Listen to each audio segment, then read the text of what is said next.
The CEO thought she was after his money, until he found out she was the mother of his child. Have you ever kept a secret so big it could destroy everything you love? She was once the most promising name in Seoul's elite. Now she hides in the shadows, raising a child alone, a child whose father is the man who broke her heart and became the most powerful CEO in the country. What happens when their worlds collide again years later, and the truth refuses to stay hidden? Because some love stories don't end in goodbye. They begin with silence, and a child who calls the wrong man daddy. After the funeral, silence fell over the Ha estate like dust over forgotten ruins. Ha-eun stood alone in the family courtyard where cherry blossoms once bloomed with pride. Now, weeds grew through the cracks of what used to be a legacy.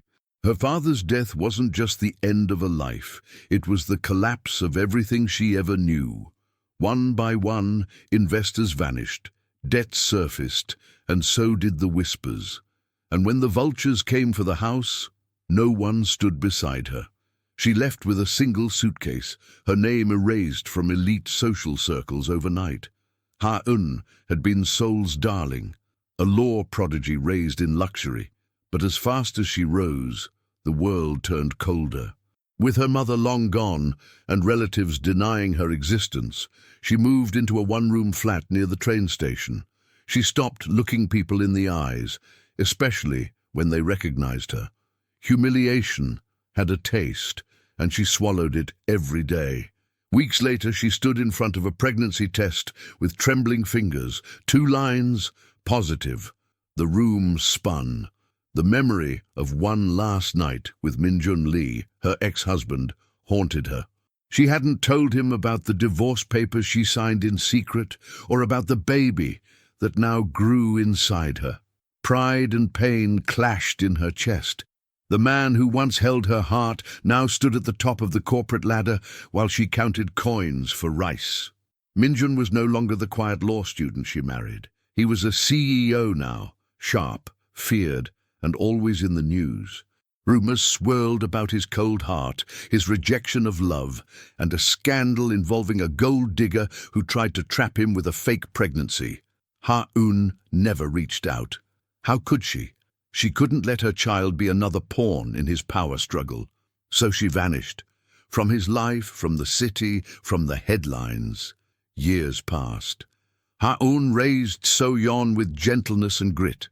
Her daughter's laughter filled rooms that knew hunger. She stitched second-hand clothes and taught So-yeon to read before the age of 4. And when the girl asked about her father, Ha-eun smiled and said, "He's a star, too far to touch, but always watching." She buried her truth deep, convinced she was protecting them both from a world that judged too harshly. Yet in quiet moments, guilt whispered, was it right to keep Min-jun in the dark? Would he have cared? She remembered his eyes, once full of love, then suspicion. Their divorce had been messy, driven by misunderstandings and pressure from his controlling mother. And Ha-eun, ashamed of her family's fall, never explained. She simply disappeared from his world. But the past doesn't stay buried, especially not when it has eyes like his. So-yeon, now 6, had Min-jun's quiet gaze and stubborn mouth. Strangers noticed the resemblance and asked questions Ha-eun dodged like bullets. Some days, she wondered if it was time to tell the truth. Other days, she clutched her daughter's tiny backpack and prayed no one would connect the dots. Seoul was big enough for secrets, right? At least, that's what she told herself. Ha-eun took freelance paralegal jobs, ghostwriting arguments for junior attorneys who didn't even know her name. Her pride, once sharp as glass, had dulled. She stopped reading newspapers, especially the ones with Min-jun's face on the cover, celebrating corporate victories, hosting gala events. Love triangle scandals filled the gossip columns, but never with her name. She was a ghost, and ghosts don't get redemption arcs. Sometimes she stood outside his skyscraper just to remember what ambition felt like. She'd squint up, imagining what he was doing in that corner office. Did he ever think of her? Did he hate her? Or worse, did he forget? Once, she almost walked in, but her reflection in the glass tired, poor, forgotten, stopped her. She turned around, gripping So-yeon's hand tighter. One rainy night, So-yeon fell ill. High fever, pale lips, and a tiny body curled in bed. Ha-yeon sat beside her, whispering lullabies through tears. In that moment, she realized the limits of love without power. Money could have bought faster care, better doctors, warmer blankets, but all she had were old remedies and prayers. That night, something cracked in her, not her love, but her silence. In the days that followed, Ha-yeon made a decision. She would return to the world she left behind, not for herself, but for So-yeon. She updated her resume, hiding gaps with clever wording. She packed away shame and unfolded courage. The past had one last grip on her, but motherhood gave her the strength to fight back. Still, she had no idea what waited for her in the shadows of that decision. Because Min-jun wasn't just her ex-husband anymore. He was a king in a tower built on loyalty and revenge. And kings don't like surprises, especially the kind that look just like them. The banquet hall shimmered with golden chandeliers and whispered envy. It was the annual reunion of Seoul's top law alumni, a night of suits, secrets, and carefully curated smiles. Ha-yeon hadn't planned on going, but when her old professor called personally, reminding her of her brilliance, something in her stirred. She borrowed a dress, retouched old heels, and promised herself she'd just blend into the crowd. But fate never honors quiet intentions. As she stepped through the grand doors, heads turned, not out of admiration, but recognition laced with disbelief. Ha-yeon, once the pride of their class, now walked in alone, wearing a dated gown and a brave face. Her name traveled fast through champagne glasses. "Isn't that the girl who married poor and vanished?" one whispered. "I heard she left him the moment he got rich," another sneered. And so the night's entertainment began. The sharpest cut came from Ji-woo, her former friend turned rumor mill queen. "Still chasing gold, Ha-yeon, or did you finally find someone to sponsor those shoes?" The laughter around them echoed like glass breaking. Ha-yeon stood still, spine straight, smile tight. She wouldn't let them see her crack, but the burn inside her chest was real. She clutched her clutch tighter. Inside, a photo of So-yeon was folded like armor. That's when she saw him. Min-jun, tall, immaculate, and colder than winter's breath. He stood at the far end of the room, surrounded by board members and socialites. His gaze swept the crowd like a lighthouse, indifferent, until it landed on her, and paused. Their eyes locked. Years dissolved in a heartbeat. The room fell away, but then he blinked and the chill returned.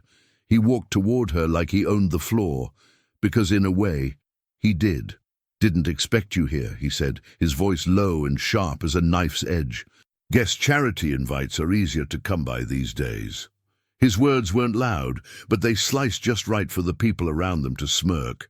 She opened her mouth, but nothing came. He reached into his pocket and pulled out a check. "Here, I assume this is why you came back. How much to Neil?" The hall fell silent. A collective gasp. Cameras blinked. Even Ji-woo stopped breathing. Ha-yeon stared at the check, then at him. Slowly, with grace carved from broken pride, she reached up and slapped the paper from his hand. "I didn't come here to beg," she said, voice calm, but her eyes brimmed with unshed storms. "And I'll never kneel to a man who forgot how to be one." Min-jun didn't flinch, but his jaw clenched.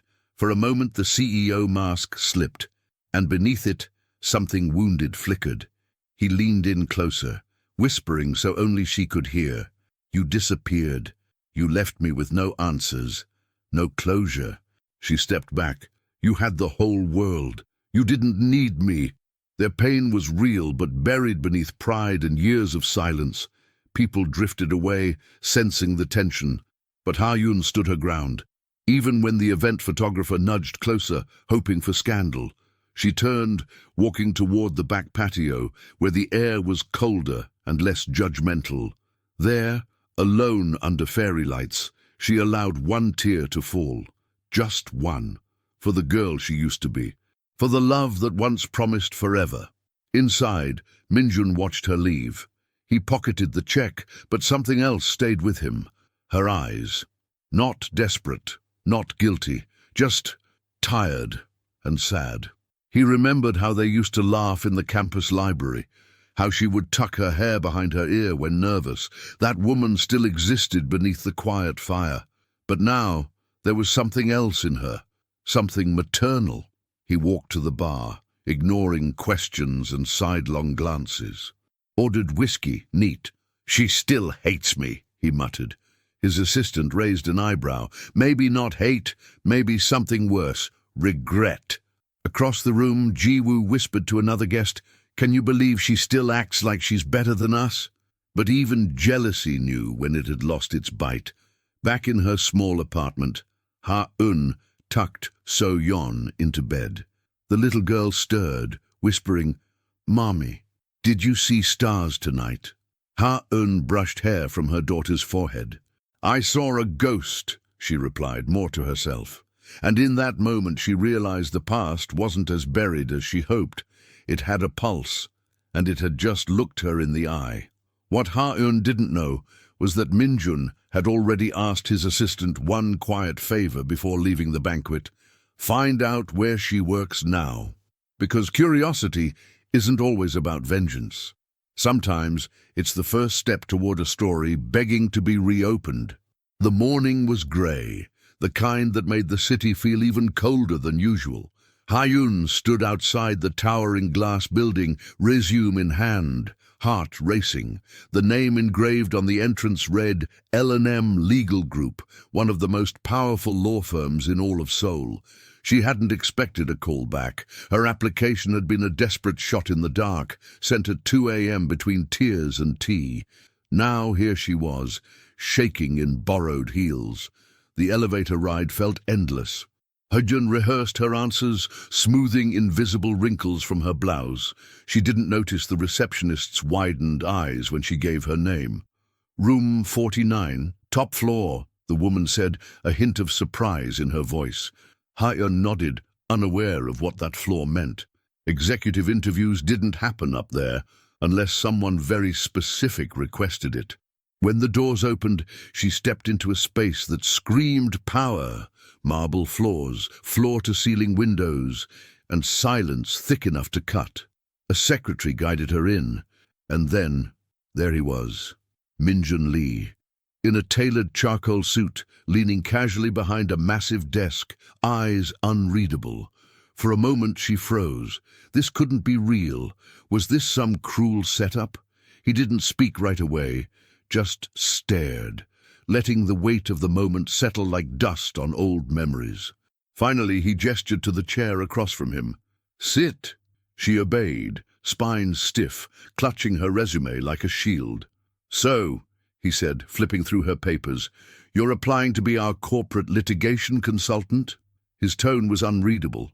She nodded. "I didn't know you worked here." Minjun smirked. "I don't. I own it." The air shifted. Ha-eun's breath caught. Of course he did. The ex-husband she once knew had become a legal titan. "Why didn't you tell me at the reunion?" she asked, voice barely above a whisper. He shrugged. "I wanted to see how long you'd pretend we were strangers." Then, without warning, he stamped her file. "Hired." "Wait, what?" She blinked. "Just like that." He leaned forward. "Full benefits, double the standard salary, executive perks." Ha-eun's jaw tightened. It didn't make sense. No interview questions, no portfolio review. "What's the catch?" she asked. He smiled, but it didn't reach his eyes.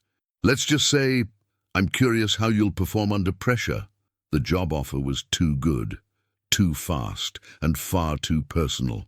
Ha-eun left the office in a daze, the contract in her hands heavy with questions.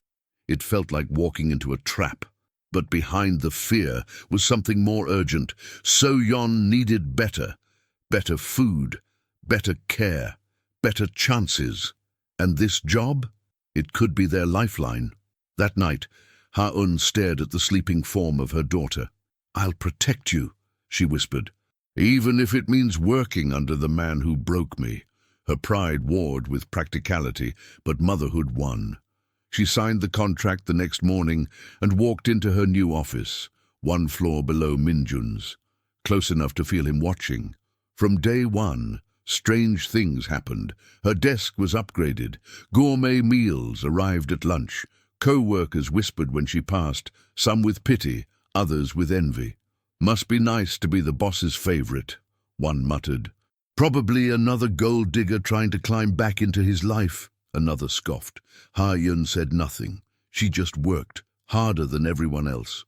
Minjun barely spoke to her directly, but his presence lingered. He'd pass by during meetings, linger in doorways, ask for updates no one else had to give. She kept her answers brief, her walls up, but inside she was unraveling. Was this revenge, pity, or something she couldn't name? Each glance between them carried weight of memory, regret, and something unspoken. On her second Friday, she found a sticky note on her desk. No name, just a message. "Your past doesn't define your value here." Her hands trembled as she read it. She didn't need to ask who wrote it. That handwriting was once etched in love letters and birthday cards. The man she once knew still existed, or at least fragments of him did. But deep down, Ha-Yun knew better than to trust fragments, especially when secrets still lingered, and one in particular had tiny hands and a matching smile. And while she tried to hide that part of her life, fate had other plans, ones that were about to step through the doors of that office very, very soon. The office had a rhythm, brisk footsteps, hushed phone calls, keyboard clicks. But ever since Ha-Yun arrived, that rhythm shifted. Conversations paused when she entered a room. People looked too long, then pretended not to, and behind every polite smile was a question hanging in the air. Why her? She ignored it mostly, but whispers have a way of sneaking into the soul, no matter how thick your skin. They called her lucky. Some said she must have known someone high up. Others whispered the word gold digger as if it were perfume she wore. Her name became a currency for gossip. "Minjun never treated anyone like this before," one said. "Lunch delivered from 5-star chefs, reserved parking. Who is she, really?" They all had theories. None of them were close to the truth. Minjun, of course, remained distant, professional, except for the small things, like remembering how she took her tea, or leaving signed approvals before she even submitted requests. He didn't smile, he didn't joke, but he noticed. And that alone made the office buzz with curiosity, especially for those who'd never seen him look at someone with softness. Then came the day everything cracked open. So-Yeon had caught a fever again. Ha-Yun had no choice. With no sitter, no options, she brought her daughter to the office, swaddled in blankets, cheeks flushed. "She'll stay in the corner," she promised her supervisor. "She won't disturb anyone." But fate doesn't do quiet, not when it has something to say. The moment Minjun walked in, time slowed. So-Yeon, curled on a couch with a book, looked up. Their eyes met. And just like that, a breath escaped her lips. "Daddy!" The room froze. Papers stopped rustling. Ha-Yun stood, heart in her throat. She whispered, "So-Yeon, no," but the damage was done. Minjun stood frozen, staring at the little girl like he'd seen a ghost. He knelt down slowly. "What did you say?" So-Yeon tilted her head, innocent and honest. "You look like my drawings." She reached into her backpack, pulling out a crayon sketch. A tall man with a suit and soft eyes. "Mommy said my daddy's far away, but you're here now." Minjun took the paper with trembling fingers. His face, usually carved in stone, cracked. After that, the building buzzed louder than ever. Employees speculated everything from secret affairs to hidden pasts. Someone said they saw a paternity test order land on Minjun's desk. Others claimed he was planning to fire her. But what actually happened was stranger than fiction. He sent flowers to Ha-Yun's desk, white lilies, the same kind she carried on their wedding day. Ha-Yun confronted him that night in the parking garage. "Why are you doing this?" she asked, voice breaking. "You know what she said was a mistake." Minjun didn't answer right away. "She looks like me," he finally said, "talks like me, laughs like we used to."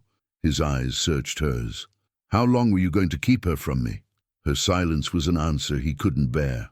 Days passed, but the atmosphere never calmed. Co-workers avoided her now, unsure whether she was a ticking bomb or the CEO's secret. Her office felt smaller, colder, but So-yeon's smile at the end of each day made it worth it. That little girl, unaware of the storm she stirred, asked the simplest question on the walk home.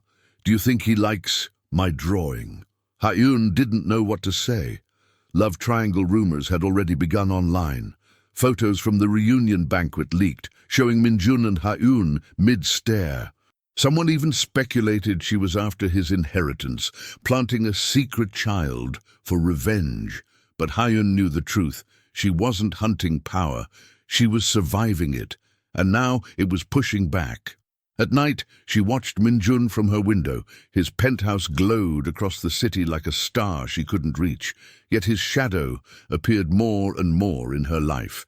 Emails signed M. Voice messages asking about So-yeon's health. He was breaking his own silence, brick by careful brick.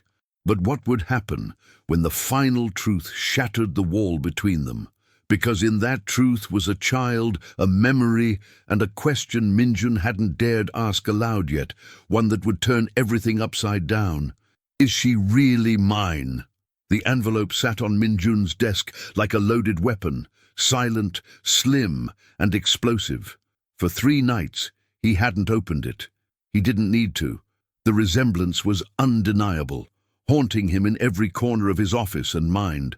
But logic demanded proof, and proof came sealed with his name on it, from the most expensive lab in South Korea. He poured himself a drink and finally broke the seal. Positive. 99.9%. So-yeon was his daughter, a secret child he never knew he had.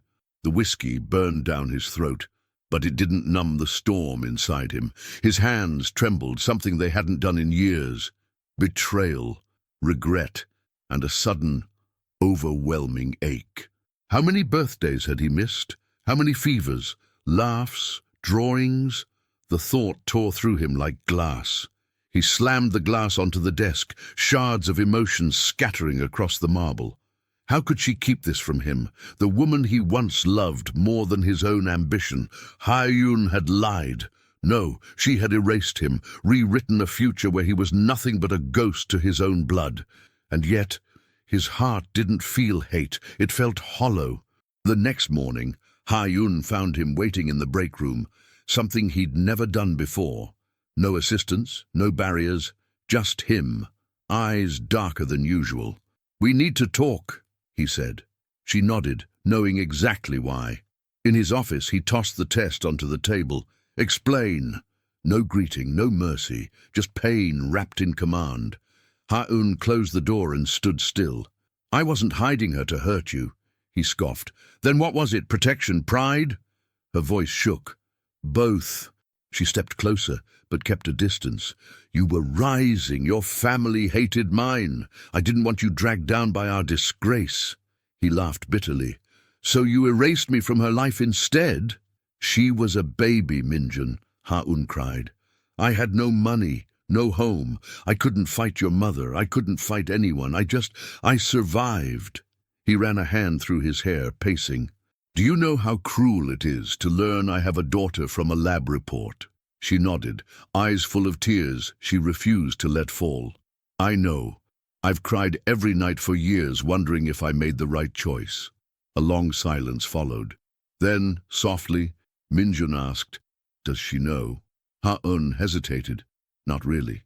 She thinks you're far away, like a star." He sat down, eyes tired. "And now?" "Now, she's starting to wonder. She sees your photo online. She asked me why you're not with us." The word "us" hit him like a train. There was an us, and he wasn't part of it. Later that day, his assistant overheard him cancelling meetings. "Tell them I have family matters," he said, a phrase no one had ever heard him use. Meanwhile, Ha-eun tried to continue working, but every word blurred on the screen. Her body stayed in the office, but her mind kept racing. Would he take So-yeon away?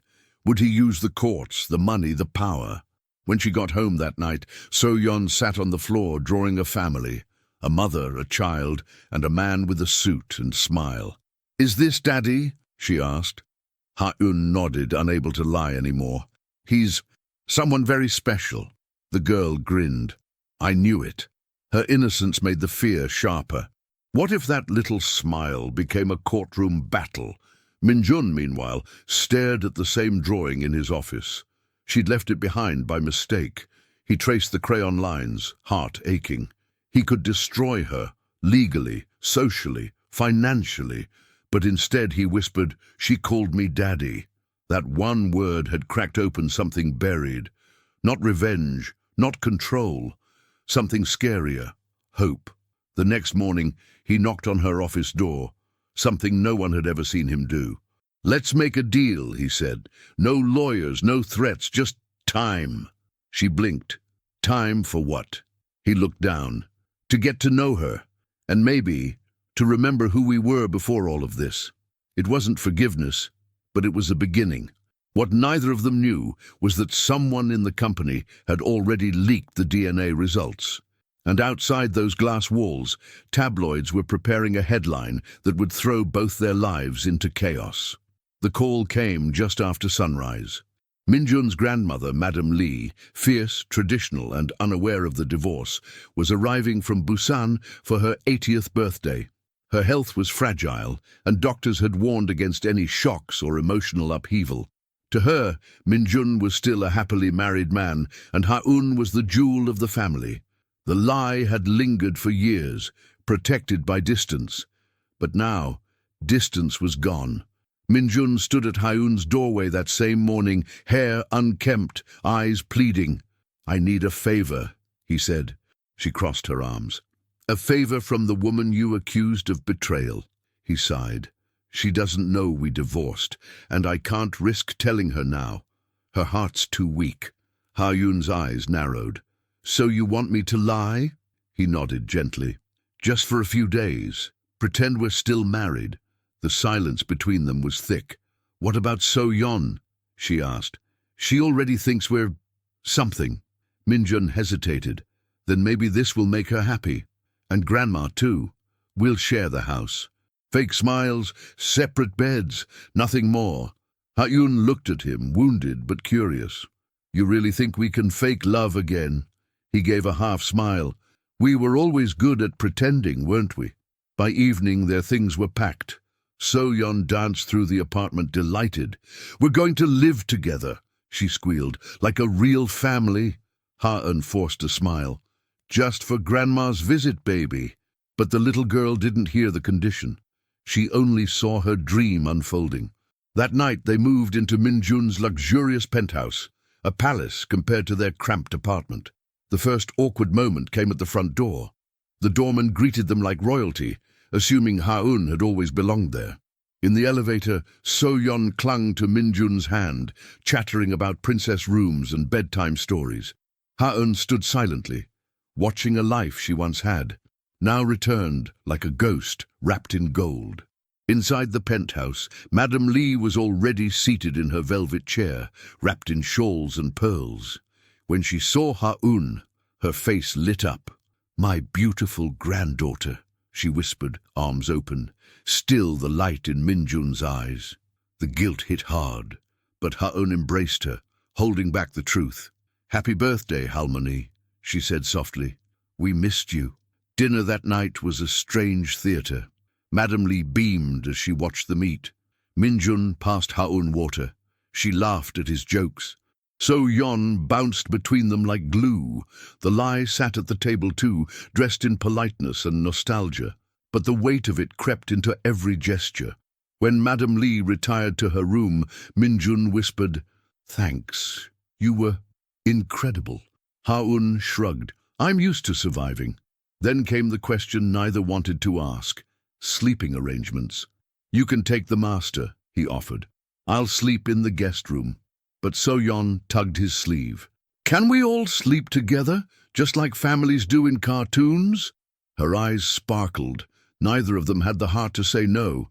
So they did the unthinkable, shared one room, one bed, with pillows stacked in the middle like the 38th parallel. At night, Ha-eun lay stiffly on one side, Min-jun on the other. Between them, a small mountain of barriers and a child snoring softly. She stared at the ceiling. "This is insane," she whispered. He chuckled, voice low. "Maybe. But it's the first time I've felt peace in years." Her heart clenched. Not from romance, from mourning. They could have had this years ago if pride hadn't built walls higher than love could climb. One night became 2, then 3. They began cooking breakfast together, awkward but warm. They took So-yeon to school hand in hand. Neighbors smiled, unaware of the lie. Ha-eun laughed more. Min-jun watched her when she wasn't looking. And yet, every moment of comfort came wrapped in fear.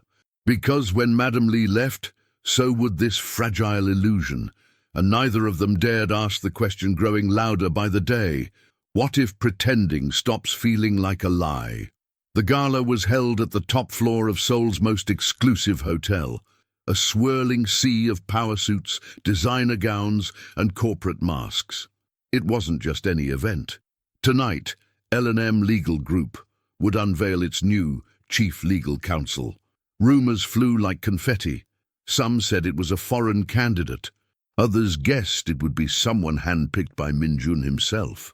No one expected Ha-eun, not even her. She arrived late, arm in arm with Min-jun, as Madame Lee had insisted. "Arrive together, leave together," the old woman said with a wink. Cameras flashed, people whispered, and Shenlin, a sharp-tongued executive and Ha-eun's longtime rival, narrowed her eyes. "Still playing house, I see," she muttered. Jealousy dripped from her voice like poison. Ha-eun walked with grace, ignoring the stares. But inside, she was unraveling. She hadn't been to an event like this since before her fall, back when her name meant something, back when people bowed. Now she walked among sharks, some eager to devour her past, others to expose her present.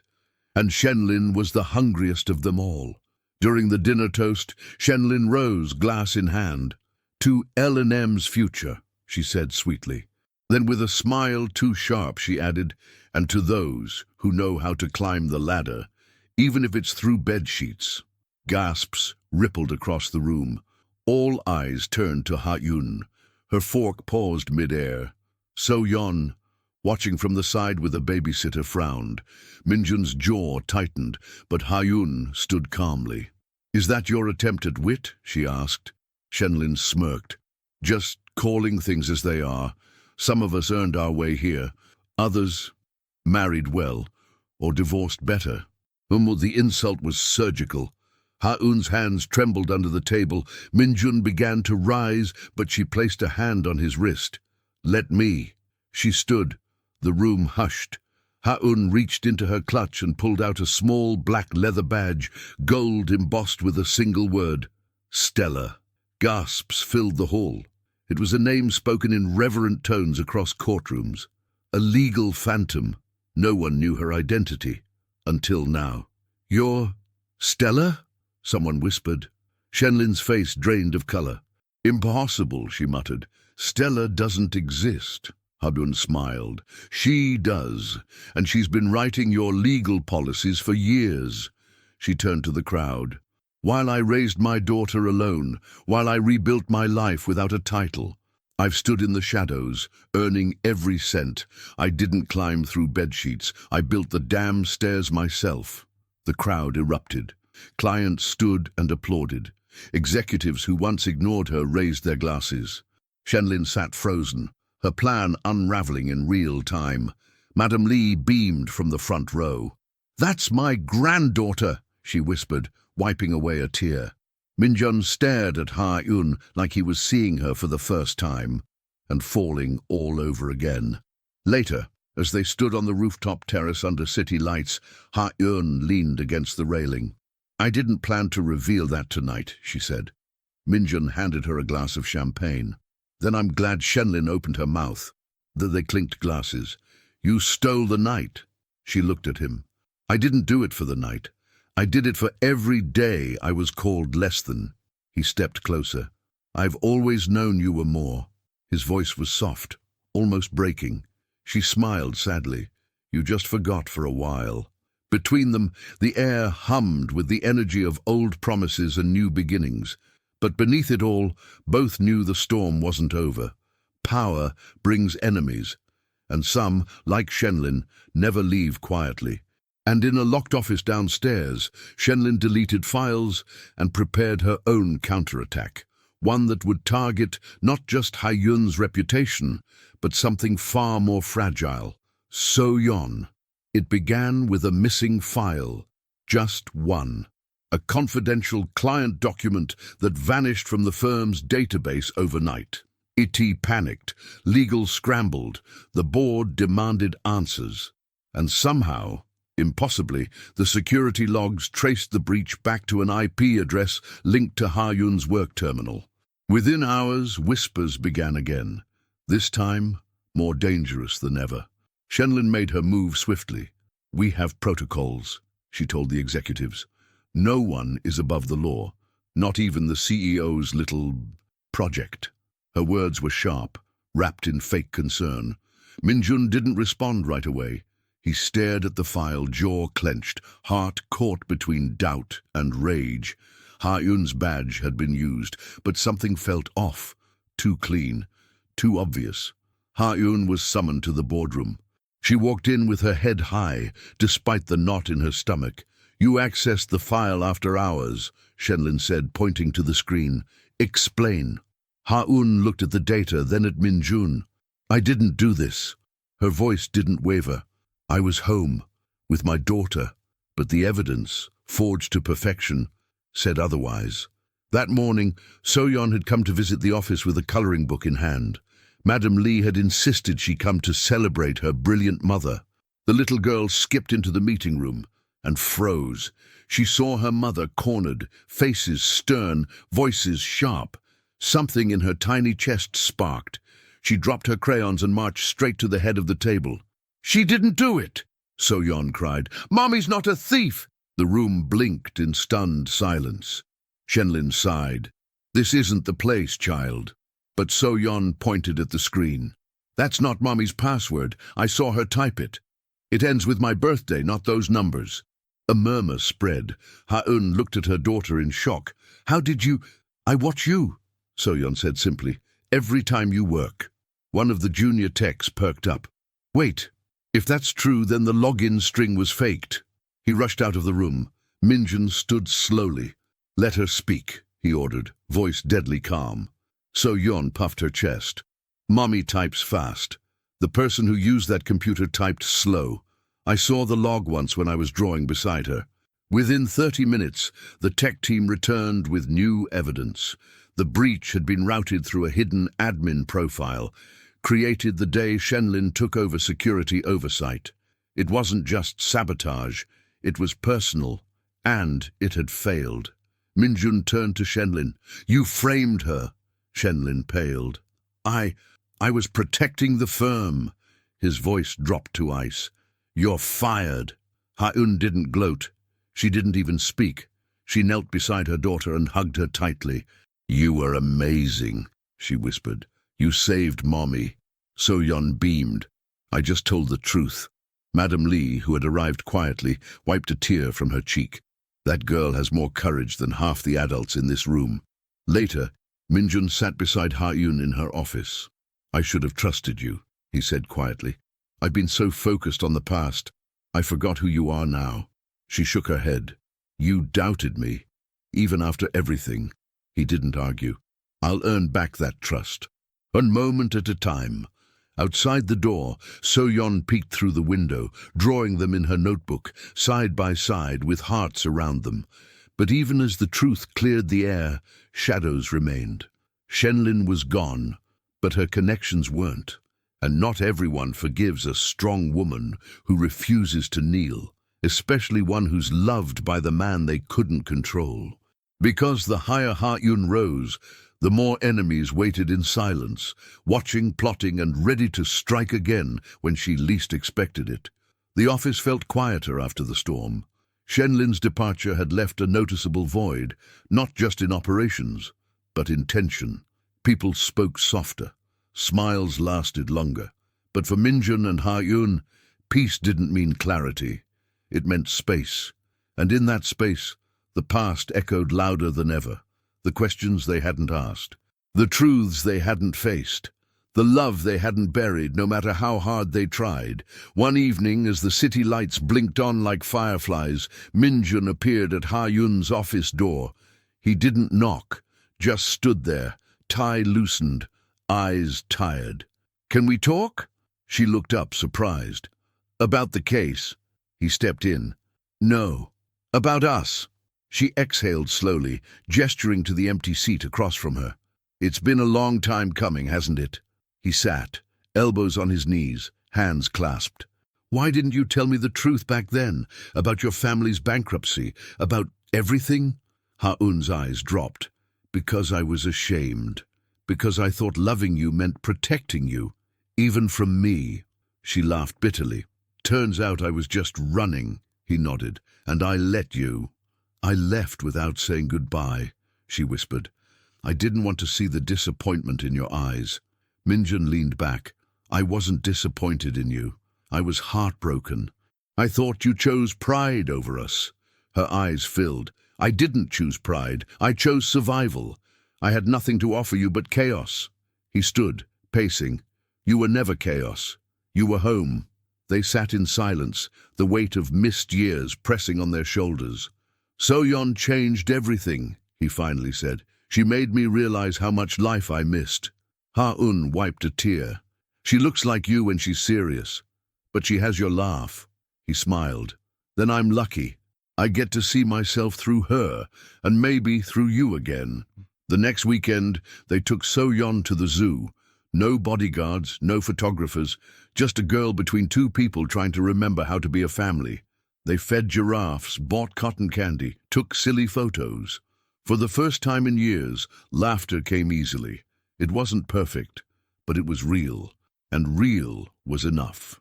That night, Ha-Un cooked dinner in Minjun's kitchen.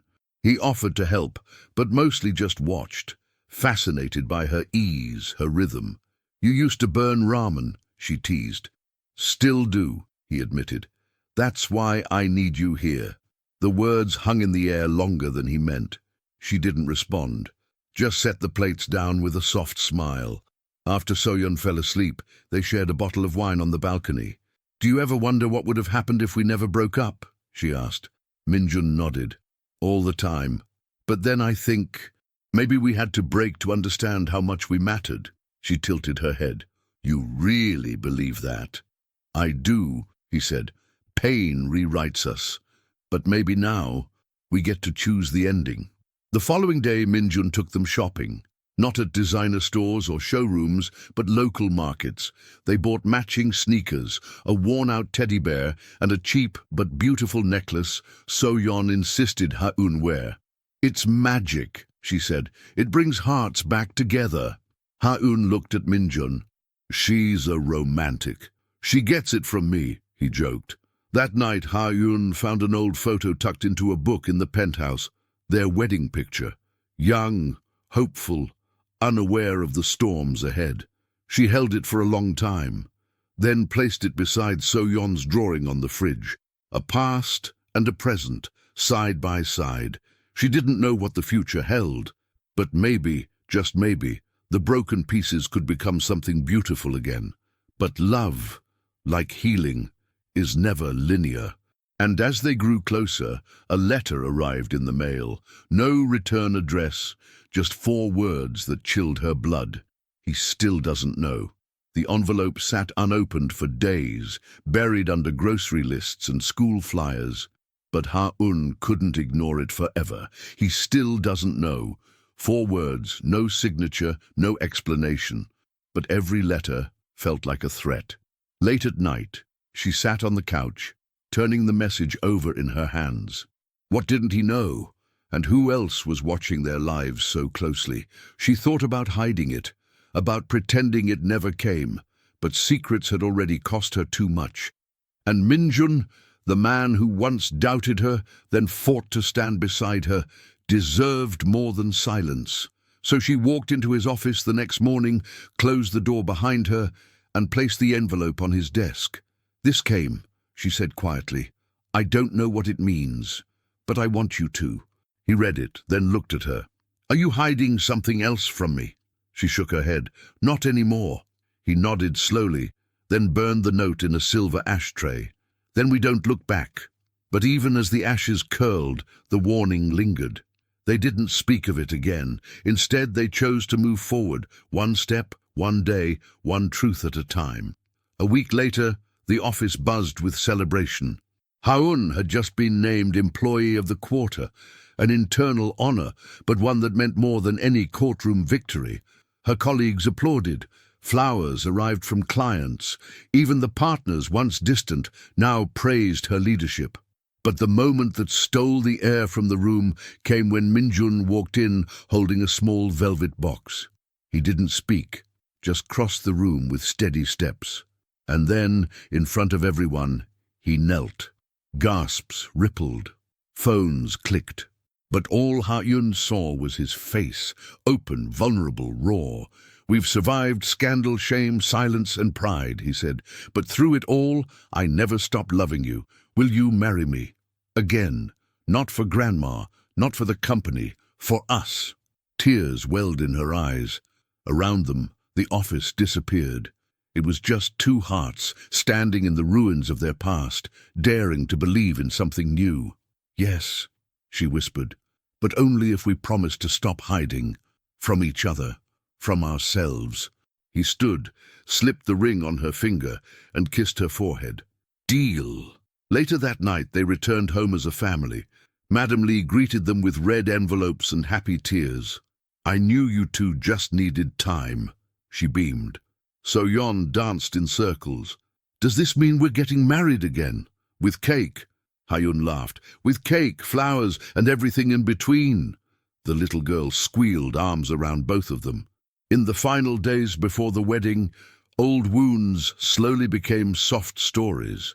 Ha-eun visited her father's grave and whispered, "I'm not ashamed anymore." Min-jun rewrote his will, this time including So-yeon's name.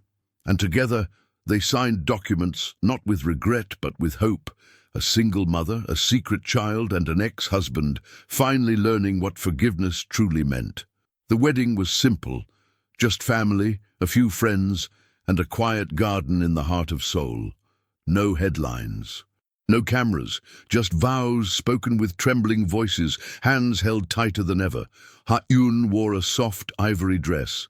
So-yeon dropped flower petals down the aisle, and Min-jun cried, not out of weakness, but relief. After the ceremony, they sat on a bench, the three of them watching lanterns float into the night sky. "Do you think we're really starting over?" Ha-eun asked. Min-jun smiled. "Not starting over. Starting right." She leaned into him. So-yeon climbed onto their laps. The stars above seemed to nod in approval. But deep in the city, in a dark office, someone watched the news of their reunion with narrowed eyes. The next chapter hadn't even begun, and already someone was preparing to rewrite it. Not every love story is perfect. Some begin with pride, fall apart in silence, and only find their way back through pain, forgiveness, and a little girl brave enough to speak the truth. Ha-eun thought she was protecting her daughter by hiding the past. Min-jun thought he'd buried the love he lost, but destiny and a child's innocent heart rewrote their ending. Now tell me, what would you have done in Ha-eun's place? Would you forgive a love that shattered you? Would you risk it all to start again? Share your thoughts in the comments. I'd love to hear your heart. And if you enjoy stories like this, full of love, redemption, and second chances, subscribe to the channel and hit the bell. There's so much more coming your way.